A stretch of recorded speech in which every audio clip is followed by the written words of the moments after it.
asawa ko naman kasi magkaka-family na ako. So, ready naman anytime.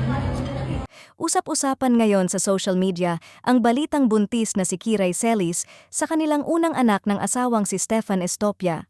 Agad itong umani ng samut-saring reaksyon mula sa netizens, mula sa pagbati, hanggang sa mga haka-haka tungkol sa bagong yugto ng kanilang buhay bilang mag-asawa.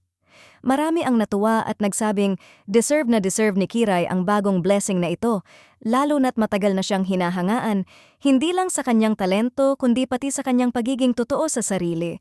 Ayon sa ilang fans, tila full circle moment na raw ito para sa kanya, mula sa pagiging child star hanggang sa pagiging ganap na ina. Hindi rin nakaligtas sa mata ng publiko ang pagiging supportive ng kanyang asawa na ayon sa mga netizens ay kitang-kita raw ang pagiging hands-on at maalaga.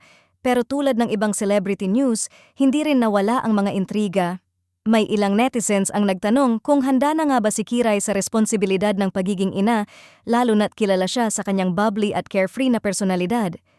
May iba naman ang naglabas ng opinyon na malaking pagbabago raw ito sa kanyang career at posibleng makaapekto sa kanyang mga proyekto sa hinaharap. Sa kabila nito, mas nangingibabaw pa rin ang positibong pananaw ng karamihan.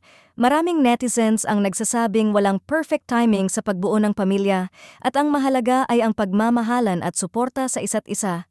Para sa kanila, mukhang handang-handa na si Kiray harapin ang panibagong role, hindi lang bilang artista, kundi bilang isang ina.